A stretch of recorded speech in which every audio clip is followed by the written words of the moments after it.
तो यहाँ पर भगवान जिन जिन बातों को बताए लग रहा था वो पॉइंट क्या क्या है।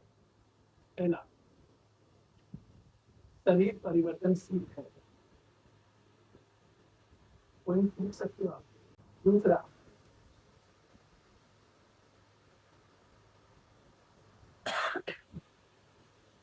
आत्मा अपरिवर्तनीय है, शाश्वत है, सनातन है।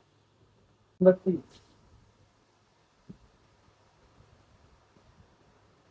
आत्मा भगवान का अंश है। तीनों में दूसरी अपनी अब आ जाओ। पहला पहले क्या लिखा है? शरीर परिवर्तनशील है। इसको तो विज्ञान ने भी इस बात को प्रूफ किया है।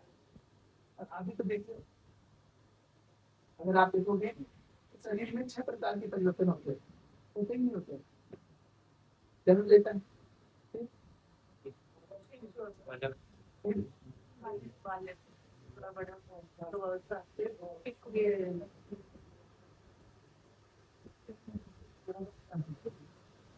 छह परिवर्तन क्या क्या होते हैं आपको?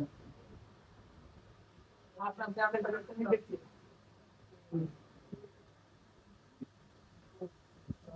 जन्मता है, फिर बढ़ता है, ये होता है ना, फिर युवा अपने जैसे उत्पन्न करता है, फिर वापिस घटता है,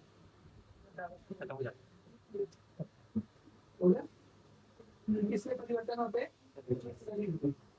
और अगर अपन देखेंगे चिकित्सा विज्ञान में भी देखोगे तो हमारे जो ब्लड पार्टिकल्स है आरबीसी और डब्ल्यूबीसी, आपने देखा आपने कभी बढ़ जाता है कभी घट जाता है, डेली का प्रोडक्शन होता रहता है। तो विज्ञान में भी देखोगे तो शरीर की धीरे सब चीजें चलती रहती। शरीर में जो भी आप देख रहे हो, आपने अपने अंदर देखा है वो सारा परिवर्तन कहाँ पे हो रहा है? शरीर में। यहाँ पे श्लोक क्या बोला था? शरीर का स्वभाव है, भौतिक शरीर का प्रकृति है। ये हमारे इसने तत्वदर्शियों में, जिन्होंने तत्वदर्शी किसे कहते हैं? जिसने तत्व का दर्शन किया है। हमारे पास में 2 ही तो तत्व है इस समय।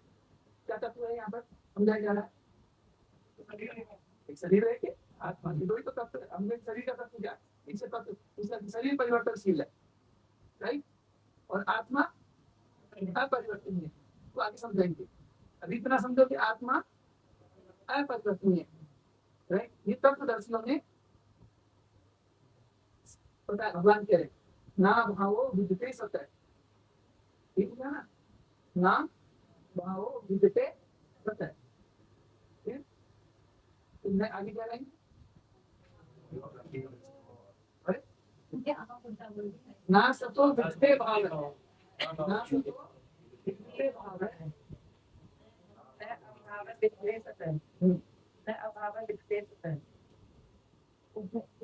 असत का चिर स्थायित्व नहीं होता है।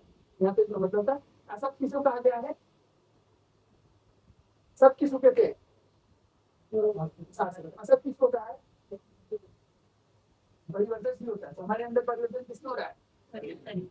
तो न अभाव क्या लिखा है? ना सत्ता विद्यते भाव है, यानी कि शरीर में चिर स्थायित्व आज में कल 100 साल का हो, 200 का हो, 500 का हो, ये खत्म होना है। क्या पर इस जगत में प्रकृति में जो शरीर जो है ना, आप इसका चिर स्थायित्व नहीं है, नहीं है, नहीं। सेटअप है दिमाग में, सेटअप है। कहीं से अगर ये बात दिमाग में सेटअप होना स्टार्ट हो जाती है ना, तो यहाँ पर भगवान यहाँ पर कृपा कहते तात्पर्य में, अगर किसी व्यक्ति की दिमाग में बात सेटअप हो जानी रहती है तो समझ लो कि अज्ञान का पर्दा हटने लग जाएगा। अगर ये बात सेटअप होने लग जाए तो अज्ञान का पर्दा हटने लग जाएगा। भगवत गीता का उद्देश्य यही है कि अज्ञान रुचि और देखो। और अब इसके अगर इसके पीछे क्या ज्ञान है, हम पूरे पूरे पूरे पूरे अब चलो आप ये कृपा की कृपा से कृपा से पूरे सुबह से लेकर 24 घंटे में आप किसके लिए कार्य करते हो? या भगवान के शरीर का स्थायित्व नहीं है, स्थायित्व टाइम उसके लिए करो। ज्ञान का पर्दा खाना चाहते हो तो प्रॉब्लम आप समझ नहीं सकते हो, समझने का प्रयास करो, तभी ज्ञान का पर्दा हटेगा। ऐसे तो ये थोड़ी पढ़ा दी आपको।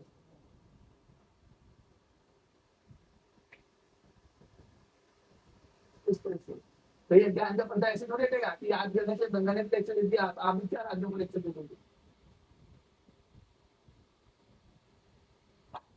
ये चीज चिरस्थायित्व है ही नहीं।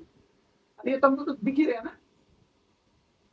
अब कितने साल का हो गया, 20 साल का, इसका समझ है 21 साल तक होने में इसमें कितने परिवर्तन आए, इनकी मम्मी बताएगी। लेकिन पंकज जी ना तो चेंज होता गया। आप पंकज से पदम पदम बन गया, पदम से बन गया, ऐसा हुआ है क्या है? तभी आप पंकज जी बोल रहे होंगे ना। लेकिन हाँ, हाँ मुझ में हो, लेकिन बिग पंकज जी रहा है ना, उसमें भी पंकज था, अभी भी पंकज है ना। बीच में एक हाँ, ये पहले बेटा था, अब थोड़े दिन बाद पापा बन जाएगा। ये परिवर्तन किसमें हो रहा है? इसके शरीर में। स्ट्रक्चर में तो चेंज हो रहा है। तो यहाँ पे कहा भगवान ने इस शरीर का चिरस्थायित्व नहीं है। भगवान कहते तत्वदर्शियों ने, खुद भी नहीं बोल रहे, तत्वदर्शियों ने जो तत्व के ज्ञान में अपने आप को लगाए रखते हैं, वो कहते हैं कि शरीर का कोई चिरस्थायित्व नहीं है और आत्मा ना सके विदते भावो ना भाव विदते ना न भाव चिरस्थायित्व, यानी कि उसका उसका तो चिरस्थायित्व है, यानी कि वो व्यक्ति कैसे कैसे रहता है। तो परिवर्तन किसमें हो रहा है? शरीर। और परिवर्तन किसमें नहीं हो रहा? तो बात कहते हैं यहाँ से आपका ज्ञान का पर्दा दूर होना स्टार्ट होता है। फिर अगर कोई व्यक्ति ये कहता है कि मैं आत्मा हूँ, प्रश्न आता है तो फिर मैं कौन हूँ? मैं आत्मा हूँ तो फिर मैं कौन? ये तो क्लियर हो गया कि अगर मान लो कि जो शरीर है वो तो परिवर्तनशील है, तो आप 100 साल भी रहोगे, उसके बाद में खत्म हो जाएगा, तो फिर उसके अंदर मतलब मैं शरीर तो नहीं हूँ, तो आत्मा हूँ। तो आत्मा के लिए यहाँ पर कृपा आगे आते देते कि आप भगवान परमेश्वर के अंश हैं, आप भगवान परमेश्वर के अंश हैं। जब मुझे इस बात का ज्ञान होता है, जब मुझे इस बात का ज्ञान होता है तो कि मेरे स्वामी कुछ और है, मैं सब ये मैं हूँ क्या, सेवक है, तो संबंध स्थापित होता है। जब हमें इस बात का ज्ञान होता है तो संबंध ज्ञान, यानी कि हमारी मोह का पर्दा इसके एकदम सेट बैठ गया। यस, अभी मान लो तो थ्योरेटिकली बैठ सकता है, लेकिन अभी मान लो कि अपन दिमाग में नहीं, तो वो सेट कब बैठता है तो वो व्यक्ति वैसे ही करने लग जाता है, वह भगवान को अपना स्वामी समझने लग जाता है। मेरे जो भी स्वामी माता पिता जो भी है वो कौन है, उनसे ये सारी प्रकृति उद्भूत होती है और फिर उसी का अनुरूप कार्य करने लग जाता है। तो वहां पर ये यहाँ पर कृपा आपने बताया, यहाँ पे आराध्य और आराध्य के दोनों में संबंध स्थापित होना स्टार्ट है। जैसे भगवान से अपना संबंध स्थापित होगा, आराध्य का आराध्य, हाँ, तो अपने आत्मा का होगा, अपना शरीर का भी होगा। शरीर का आपका स्वयं का हुआ, शरीर तो खत्म हो जाएगा, आप शरीर से संबंध कहाँ से स्थापित करोगे? इस शरीर में आत्मा है जब तक, तो दोनों से संबंध होगा, अलग अलग होगा। अभी अभी आप अपने आप एक यहाँ पे दो प्रकृति है, आप समझो भगवान ने दो प्रकृतियों का वर्णन किया भगवत गीता में, जो 7वें अध्याय में आएगा। एक जड़ प्रकृति है और एक चेतन प्रकृति है। एक जड़ प्रकृति है और एक चेतन, जिसको बोलते हैं अपरा प्रकृति है और एक परा प्रकृति है, जो 7वें अध्याय में भगवान ने स्पष्ट भूमि अनल कम भूमि अनल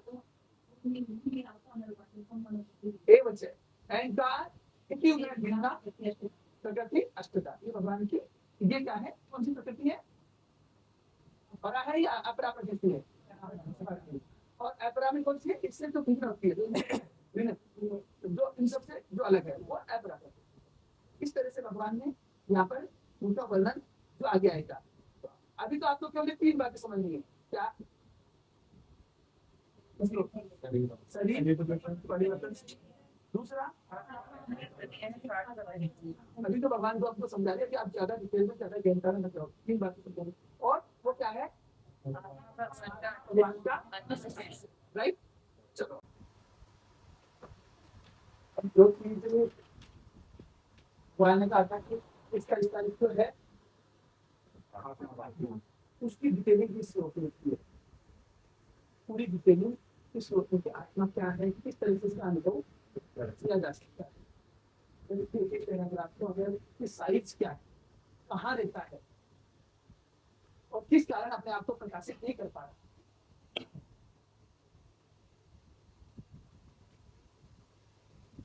पहला इसको क्या है, अविनाशी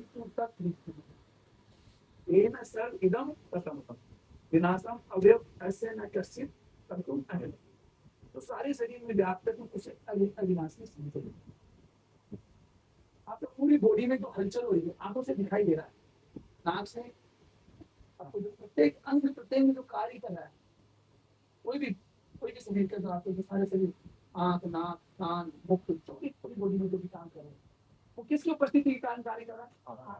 अगर वो है और जो भी किसी वो कार्य कर रहे हैं, वो नहीं है तो होते हुए भी वो क्या है? इसका मतलब चेतन चीज क्या है?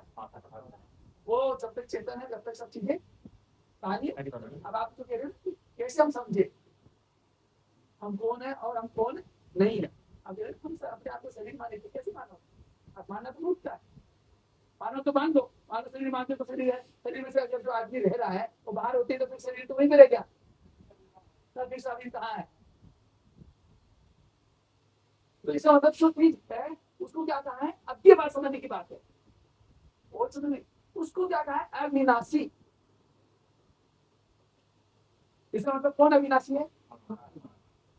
कौन अविनाशी है?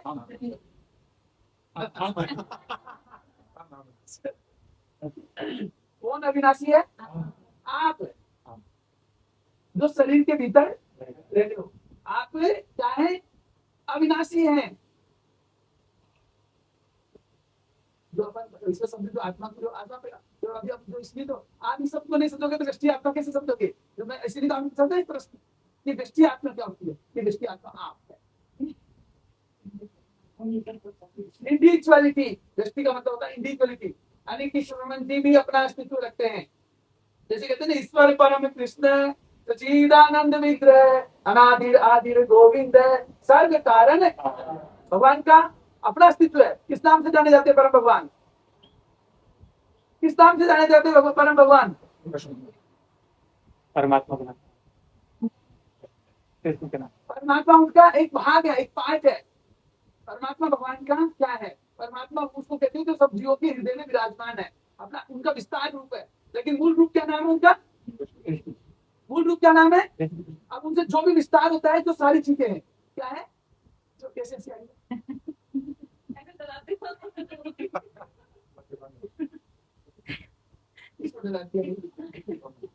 समझ में नहीं आ रहा, शरीर बोला सूक्ष्म शरीर। अभी मैं जो बोल रहा हूँ समझ आ रहा है क्या?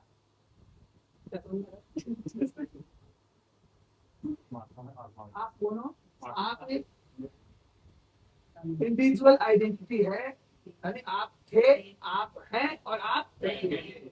और इस जन्म में आप किस नाम से पुकारे जा रहे हैं? योगेश्वर। आपका अस्तित्व था, आपका अस्तित्व है, इसी को बोलते हैं हम दृष्टि आत्मा। दृष्टि मतलब उस, आप पहले सब एक शब्द हुआ आत्मा। आत्मा मतलब जो शरीर के भीतर रहता है, और दृष्टि मतलब वो पर्टिकुलर पर्सन। दृष्टि मतलब वो पर्टिकुलर पर्सन। तो अब ये चीज भूल जाओ कि सब शरीर के बाद में आत्मा से परमात्मा उसका तो मिलन हो गया और वो अपनी आइडेंटिटी हो गया। कभी भी ऐसा नहीं होगा। अरे आपको भगवान ने 13 श्लोक में बता दिया था, जब अर्जुन को क्या कहा था, न तू एम जातु। आपने उसको पढ़ा तो नहीं होगा, ऐसा कभी भी नहीं हुआ है अर्जुन, ये राजा है या नहीं थे, और ये राजा नहीं रहेंगे, और ये राजा हैं, राजा थे और राजा रहेंगे। इसका मतलब क्या है? ये प्रत्येक जीव जो सुनो, एक ही नहीं करोड़ों, एक चीटी भी चल रही है ना, वो भी थी, वो भी है और वो भी रहेगी। सेम चीज है। अब बोलो कि आप चीटी के भीतर की, अब आप समझ लो, एक चीज दूसरी चीज अपन को समझाई गई है कि इसकी साइज क्या है। आत्मा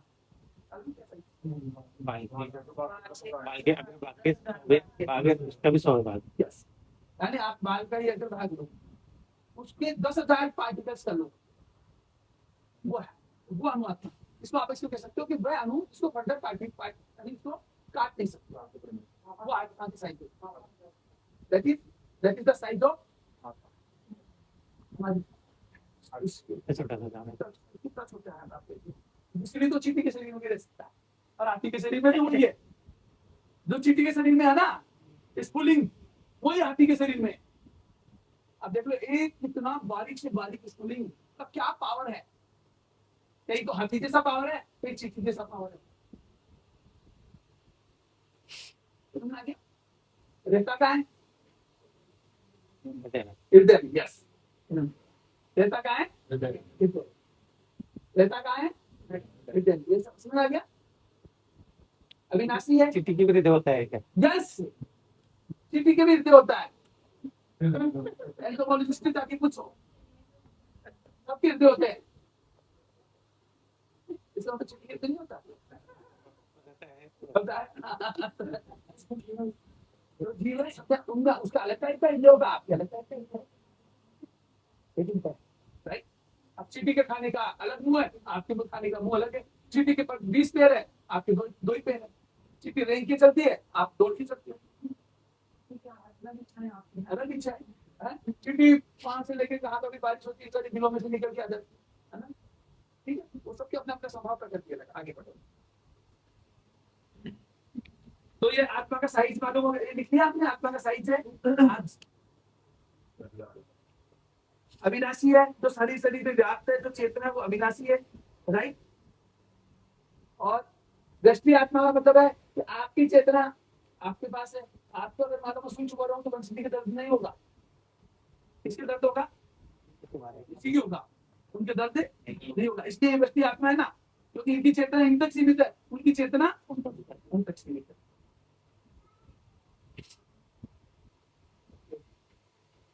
तो ये इसका साइज परमाणु से भी छोटा होता है, यानी कि अणु के बराबर है। अणु की परिभाषा क्या है? साइंस वाले जिसको और टुकड़े नहीं किया जा सकता, अणु किया जाता है। ये और वही आधार है, वही शरीर में व्याप्त है। और किस तरह से है? यानी कि पूरा सोर्स ऑफ पावर, करंट यहाँ से पास हो रहा है।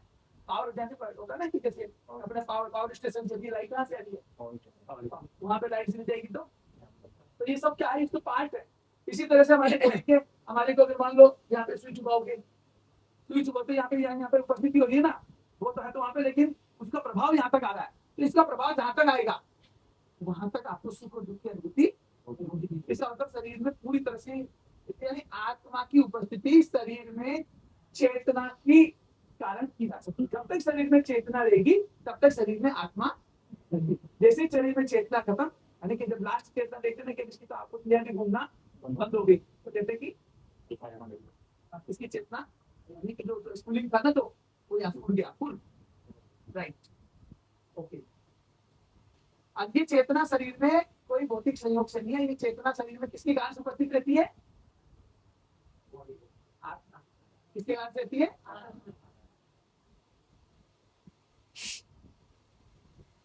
अब इसमें बहुत एक सुंदर बात बताइए गुरुपाद में चाहते हैं कि आत्मा आकार में अणुतुल्य है, जिसे पूर्ण बुद्धि के द्वारा जाना जा सकता है। और ये अणु आत्मा 5 प्रकार के प्राणों में तैर रहा है। हमारी बॉडी में आप अगर इसको 5 प्रकार के प्राण पाए जाते हैं। प्राण, अपान, ज्ञान, समान और धारा, जो हृदय के भीतर है। यानी जो ऑक्सीजन एक तरह से ऊपर की तरफ जाता है, कुछ नीचे की तरफ रहता है, सामान कुछ बीच में रहता है, कुछ शरीर में रहता है, कुछ नीचे की तरफ जाता है। ये वायु है, ये रहती है इनके भीतर स्थित है। देहधारी जीव के पूरे शरीर में अपने प्रभाव का विस्तार करती है। क्योंकि अरे देखो, जहां पर वायु नहीं होगी ना, वो पार्ट शून्य हो जाएगा।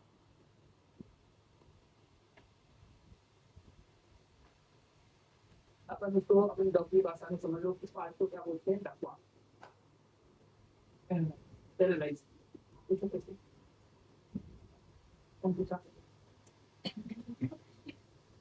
माता जी, हमारे हार्ट से ब्लड सर्कुलेट होता है। आपको समझने का प्रयास करो। एक साथ बात, ब्लड कैसे एक स्थान से दूसरे स्थान पे जाता है? यस, आपका अगर लंग्स, हम जितना अच्छा सांस लेंगे ना, उतना ब्लड सर्कुलेशन आपका अच्छा रहेगा। आपका आजकल तो हमारे लंग्स इतने पावरफुल है नहीं, तो वो सर्कुलेट करते। तो जहां पर ब्लड सर्कुलेशन धमनियों के द्वारा जिस पार्ट तक होता है, जहां ब्लड नहीं पहुंच रहा होगा ना, वो पार्ट शून्य हो जाएगा। जब ब्लड नहीं पहुंचा वो पार्ट हो जाएगा इस तरह से। तो इसका प्रभाव इसका होता है कि पूरी प्राणों का प्रभाव अपन पूरी बॉडी में देख सकते हैं। और उसका आधार बिंदु क्या है? क्योंकि वो स्फुलिंग है ना, स्फुलिंग, वो स्फुलिंग है तब तक आपके लंग्स फुसफुस कर रहेंगे। वो स्फुलिंग नहीं है तो फुसफुस नहीं होगा। हमारा सांस लेना नहीं होगा तो पूरा आप तो सब कुछ होते हैं नहीं सबका था उसके अनुभव नहीं कर सकते। हम बोल रहे हैं उसके कारण बोल रहे हैं, हम सुन रहे हैं कानों में तो सुनाई दे रहा है ना, आपका सर्कुलेशन है। हमको आंखों से तो दिखाई दे रहा है ना, आंखों से जब व्यक्ति को जब सर्कुलेशन बंद हो जाएगा ना, यहाँ पे खून आना नहीं खत्म हो जाएगा तो आंखों से दिखाई देना बंद हो जाएगा। जहां पे खून नहीं पहुंच रहा, जहां पे ब्लड नहीं पहुंच रहा, वो अभी कोई काम का नहीं। ये सारे ये जो पांचों प्रकार की वायु में एक तरह से कह सकते हैं वो तैर रहा है, एक तरह से पांच प्रकार की वायु बॉडी में है। अब इसमें जो इम्पोर्टेंट जो बात बताइए तो बात नहीं,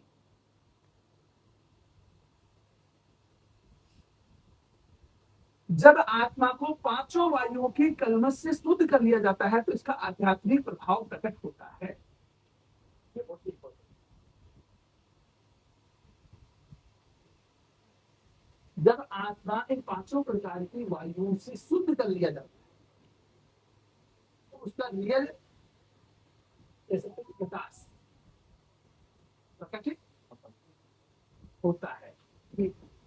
तो जो श्लोक की इसमें मुंडक उपनिषद में ये दिया है, यहाँ पे देखिए यस्मिन विशुद्धे विभव शेष आत्मा, यानी अब अपन इसको किस तरह से समझे?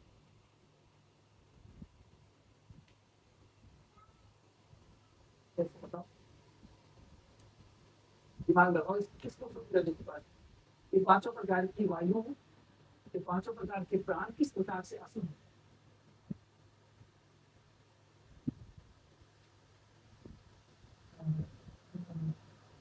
प्रकृति के तीनों गुणों से जैसे आप पढ़े आओगे ये पांचों प्रकार के वायु से रियल चीज प्रकृति। जब तक हम प्रकृति के तीनों गुणों से कवर रहेंगे, हमारा रियल जो आध्यात्मिक जो हमारा जो जिसको अपन देख सकते हैं ना कि कहते हैं आत्म साक्षात्कार हो गया। तो आत्म साक्षात्कार होने की जो परम अवस्था आती है जब व्यक्ति प्रकृति के तीनों गुणों से परे होता है। जब तक ये रहेगा तब तक पूर्ण प्रकाशित है। जैसे आध्यात्मिक प्रकाश होता है, जैसे हमको लाइट दिखने लगी ना, एक तरह से इसका अभी जैसे अपन को आंखों से दिखाई देता है या सूरज की रोशनी से दिखाई देता है?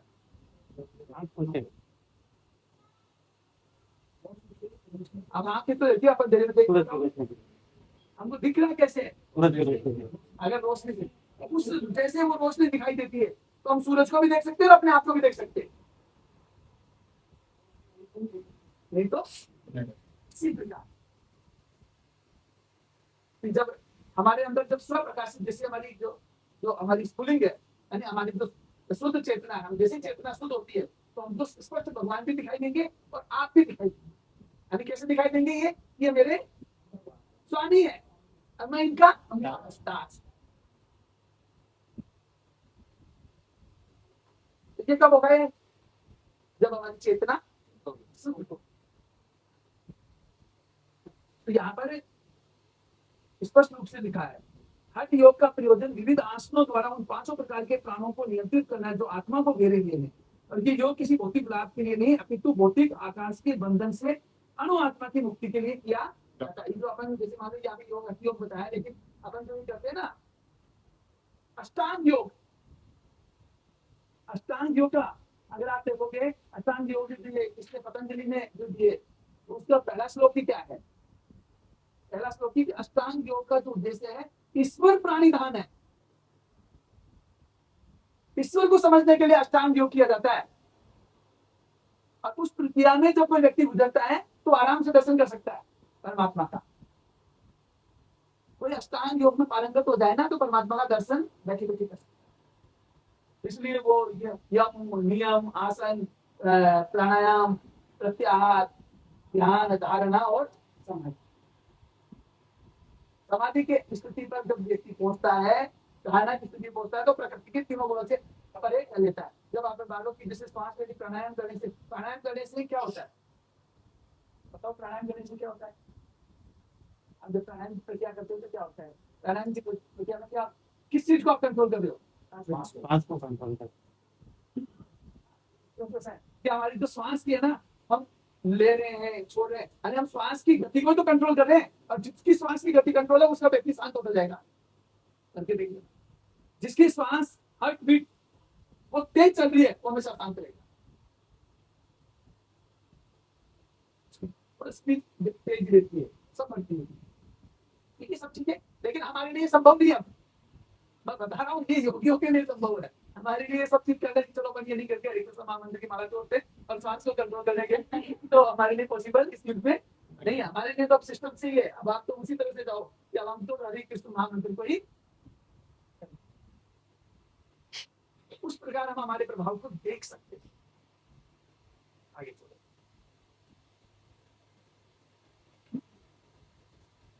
चलो, आगे बता दिया। अब इस अणु आत्मा को सारे वैदिक साहित्य ने स्वीकारा है। प्रत्येक बुद्धिमान व्यक्ति अपने व्यवहारिक अनुभव से इसका प्रत्यक्ष अनुभव अब तो कर सकते हो ना अनुभव, मैं शरीर हूँ या आत्मा हूँ। केवल मूर्ख व्यक्ति ही इस अणु आत्मा को सर्वव्यापी विष्णु तत्व के रूप में सोच सकता है। अणु आत्मा का प्रभाव पूरे शरीर में व्याप्त हो सकता है। मुंडक उपस्थित में अणु आत्मा प्रत्येक जीव के हृदय में स्थित है। चूंकि भौतिक विज्ञानी से अणु आत्मा को माप सकने में असमर्थ है, अतः वो क्योंकि उनके पास तो कोई ऐसी गणित है ही नहीं कि वो बाल के अगर स्थित है 10,000 में स्थित को भी माप है, इसलिए वो इस बात को स्वीकार ही नहीं करते। निसंदेह आत्मा तो परमात्मा के साथ हृदय में है, इसलिए सारी गतियों की सारी शक्ति शरीर के इसी भाग में उद्भूत है। अपन ये चलता है तो शरीर चलता है, और ये बंद हो गया तो आदमी क्या हुआ भाई, स्टॉप। हार्ड वर्क करनी है क्यों नहीं मतलब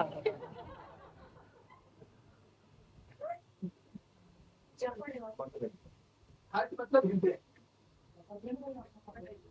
हृदय किडनी का किडनी का तो अलग मतलब होता है।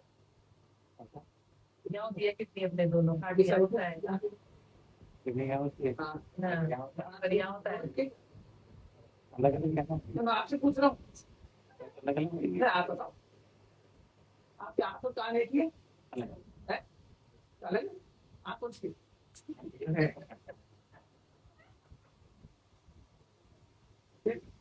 हार्ट का काम अलग है, किडनी का काम। तो किडनी फेल होने पर आदमी नहीं मरेगा, हार्ट फेल होने पर आदमी मर जाएगा, डायलिसिस पे चल जाएंगे। प्रेमानंद जी महाराज की तरह 20 साल तक डायलिसिस पे आप रोजाना तो रख सकते हो, लेकिन हार्ट तो एक पल के लिए फेल हुआ, कोई डायलिसिस नहीं है। इसका मतलब क्या हुआ, यहाँ पर अगर यहाँ पर समान है तो वो आत्मा कहाँ रहती है, वो उसको कंट्रोल करती है, वो अनकंट्रोल हुआ आत्मा वहां से आउट। जब तक हार्ट चलेगा, यानी हार्ट कब चलेगा, हार्ट कब चलेगा जब आत्मा रहेगी उसमें, जब आत्मा रहेगी तभी तक चलेगा, नहीं तो नहीं रहेगी तो कैसे चलेगा।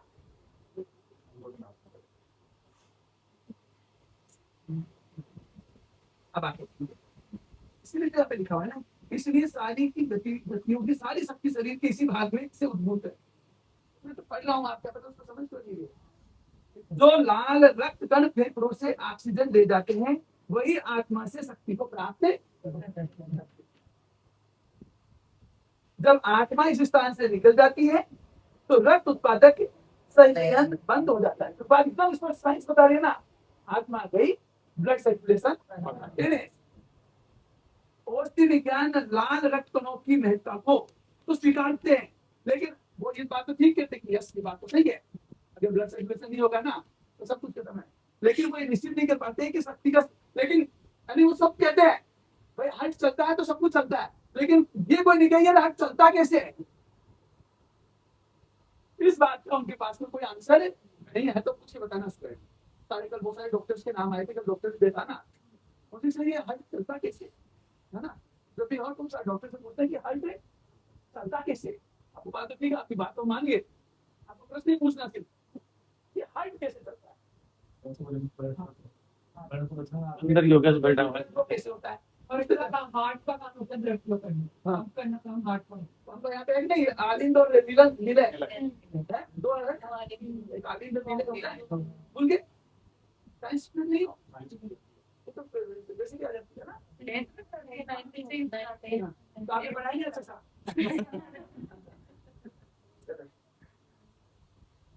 जो भी हो, भौतिक विज्ञान ये तो स्वीकार करता है कि शरीर की सारी शक्ति का उद्गम स्थल भगवान के लिए कोई बात है, एक तो ये तो मानो वो तो ही है। पूर्ण आत्मा के ऐसे अनुकूलों की तुलना सूर्य के प्रकाश की तुलना से की जाती है, और इस सूर्य प्रकाश से असंख्य तेजों में अणु होते हैं। इसी प्रकार परमेश्वर के अंश उनकी किरणों के परमाणु स्फुलिंग है, तो प्रभाव और पराशक्ति कहलाते हैं। अतः चाहे कोई वैदिक ज्ञान का अनुगामी हो या आधुनिक विज्ञान का, वो शरीर में आत्मा के अस्तित्व को नकार नहीं।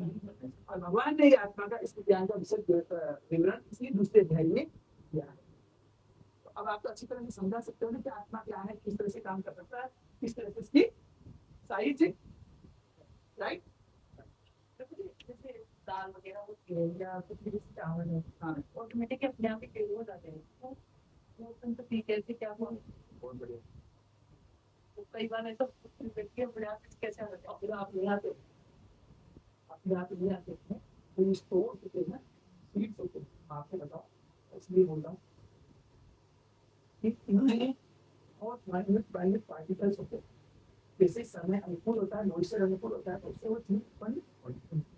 अब तो आप रोटी है, रोटी को आप बाहर रखते तो ऊपर साफ नहीं, बिल्कुल आपने तो साफ बनाई थी ना, तब फिर उसको पकड़ना चाहिए।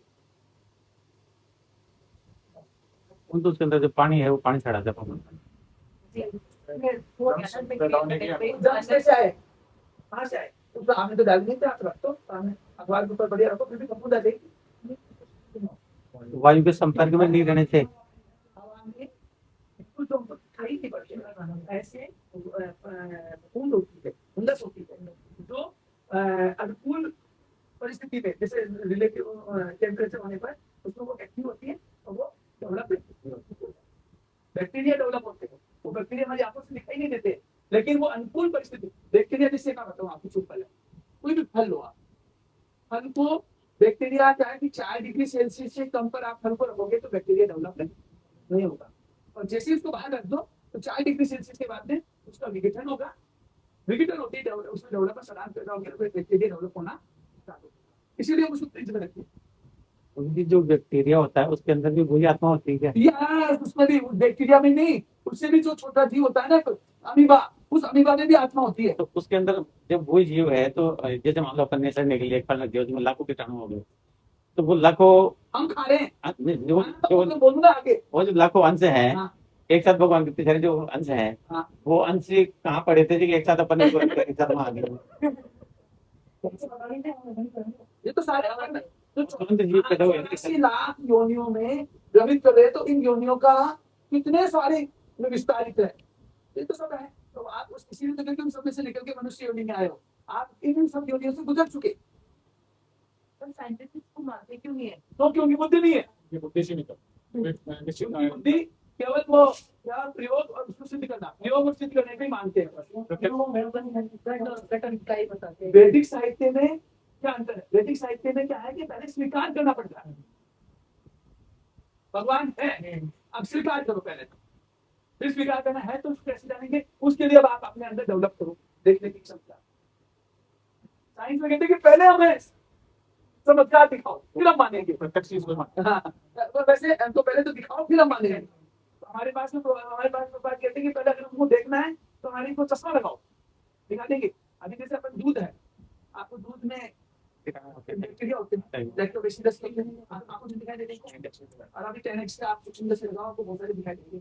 नहीं में ज्यादा दिखते हैं, नहीं में ज्यादा दिखते हैं।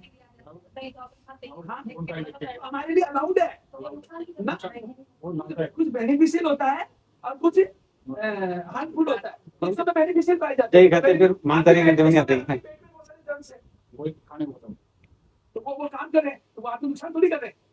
अपन दिखाने के बाद मानदारी करते नहीं आते नहीं आ, क्योंकि हमारे लिए उन जिन चीजों को वैदिक साहित्य में अलाउड किया कि ये हम शाकाहारी की सेटिंग आती है, इसको खा सकते। अब गेहूं में भी तो जीव होता है, लेकिन हमारे लिए अलाउड है, ये आप खा सकते। अब उनके लिए वो, क्योंकि उनके लिए वो अलाउड है। ये क्या है, इन सब कुछ इनके भीतर पाई जाने वाली चेतना पर ये सब चीजें है। जीव जीवस्य भोजनम, जीव जीव का जीव जीवस्य भोजनम, एक जीव का दूसरा जीव भोजन। उसका ऐसा मतलब नहीं है। अब दूसरी बात, अगर अपन, क्योंकि उसमें जो जैसे चेतना खत्म होती है ना, तो दूसरी जगह स्फुलिंग होगी ना, लेकिन हमारे लिए अलाउड है, हमारे आप ये खा सकते हो, ये नहीं।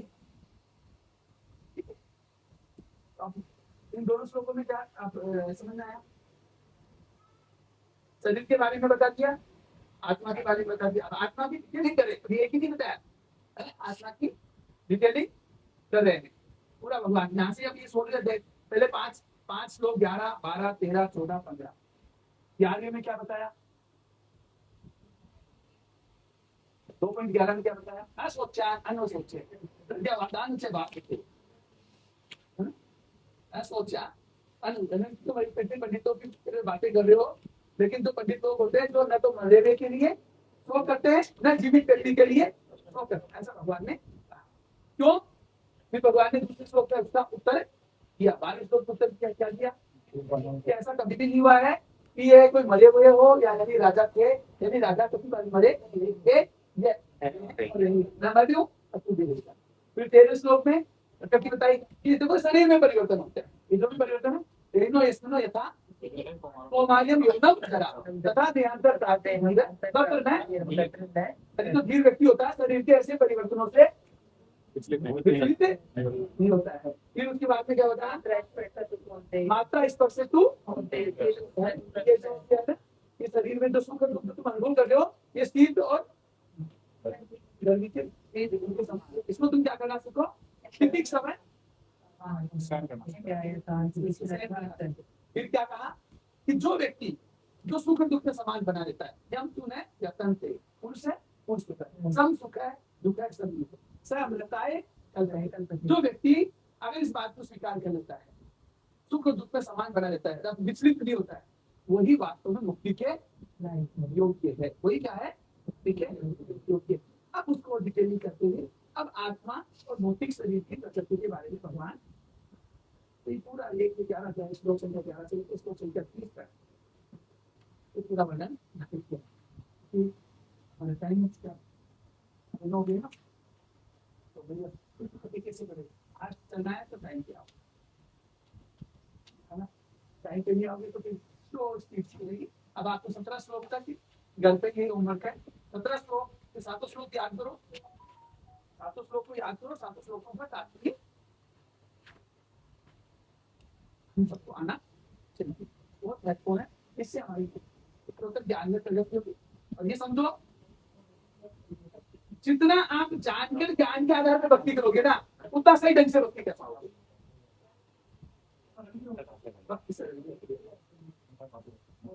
किसी का कोई प्रश्न है? हरे कृष्णा, मैं बोल रहा हूँ आप ठीक तो बात में डिसिप्लिन है। मैं पूछ रहा हूँ किसी का कोई प्रश्न है? आता ही नहीं। जैसे अपन जान गए कि अपन आत्मा है, सब कुछ जान गए, इतना भी ध्यान है कि हम कभी मरते नहीं है, फिर भी हम हमारे सामने कोई एक खत्म हो जाता है या एक टाइम होता है हमारे परिवारजन, फिर हमें दुख होता है, काफी दिक्कत उसको कर ही जाते हैं करते थे, वो जान के क्यों माया हम तो भी जाने नहीं जानने वाला तो नहीं करता। अभी जैसे मान लो भगवान ने कहा कि ये सुख और दुख तो दर्शी तो गर्मी की समान है, फिर भी सुख पे हम फूल रहे और दुख में परेशान हो रहे, क्योंकि हम अटैच्ड है।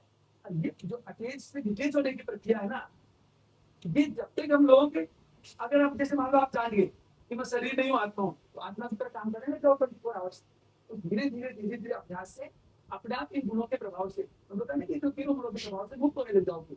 जब तीनों गुणों का प्रभाव से मुक्त होंगे ना, तो फिर आप स्थिर बने रहोगे। तो कहना कि 5 प्रकार की वायु सिद्ध है, देखो पहले की जो हमारी आत्मा तो आत्मा प्रकाश से कोई नहीं पाएंगे। वो प्रकाश प्रकाशित क्यों नहीं होता? वो दृष्टि हमारे अंदर आई नहीं है। एक तो जैसे मान लो थोड़ी सी भक्ति करता है, दृष्टि आकार संन्यास ले लेता है, तुरंत उसके अंदर वैराग्य उत्पन्न हो जाता है, क्या नहीं करेगा, ऐसा ही करूंगा। और एक अभी अपन सब कुछ ज्ञान, सारा ज्ञान श्लोक याद होने से ग्रह से आशा इस हरे कृष्ण प्रभु जी, बैटरी लो हो रही है, कृपया फोन यूज ना करें। मैं बोल रहा हूँ तो समझ में आ गया क्या क्या जब तक भाई जान तो रहे हैं लेकिन स्वीकार नहीं ना। तो क्यों नहीं अब तक वो भी साल में ना ना सकते हैं। आप अभी भी कोई भी प्रश्न को पूछ के आगे चलेंगे, उस पर दिमाग ही नहीं लगा दे। मैंने जो पूछा ना उसको आप समझने का प्रयास नहीं करें, फिर दूसरा प्रश्न पूछने का प्रयास करें। ये दिस इज द ये मेजर प्रॉब्लम है हमारी। जिस प्रश्न को पूछ रहे हैं उसमें सिंसियरिटी नहीं है। अगर सिंसियरिटी होगी ना तो हम लोग डेफिनेटली हमारी जो साधना में है ना उस प्रक्रिया को उसी समय अपनाने का प्रयास करेंगे। इसी द प्रॉब्लम। और ये प्रॉब्लम होने का हम से कितना भी कर लो, हमारी प्रकृति इसमें रहेगी कि हम थोड़ी देर कंसंट्रेट करेंगे फिर वापस डिसकंटिन्यू करेंगे।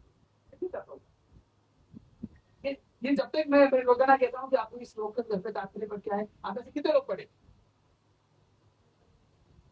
एक पढ़े, सारी पढ़े क्या? क्योंकि हम लोग ठीक है, इन्होंने बोला माला करें, माला करना है, माला करते रहते हैं। कर लो। माला करने में भी सहजता और सरलता तभी आएगी जब ज्ञान डेवलप होगा, नहीं तो स्लो स्पीड चलोगे। क्यों? और कितने सारे बातें जयपुर में जैसे बालों मणिपुरा में भक्ति ब्रज के इतने सारे चल रहे हैं, सब कुछ छोड़ के। जब तक हम इस कार्य में नहीं करें, संसार की कार्य को रोक दो। मैं कह रहा हूँ संसार कार्य को डबल काम करो, लेकिन जब इस काम को करने का मौका है तो उसमें चौबल शक्ति लगानी चाहिए। ऐसा इंटेंशन हमारा है क्या? अगर ऐसा इंटेंशन जब तक हम भगवत गीता को समझेंगे नहीं ना तब तक नहीं आएगा, क्योंकि हम हमारे अनुभव से आधार करके जब तक हम समझ रहे हैं ना, आज हमारे अंदर कोई सिद्धि या माला करने में कोई सफलता मिली या नहीं मिली इसका मैं नहीं कह सकता, लेकिन इस ज्ञान के बल पर एक जगह टिके रहने का पावर मिलता है, बस मैं इतना बोल सकता हूँ। दुनिया में चाहे कोई कुछ भी कहे, हम वहां से विचलित नहीं होंगे, चाहे वो कितना हमारा प्रेमी क्यों नहीं हो।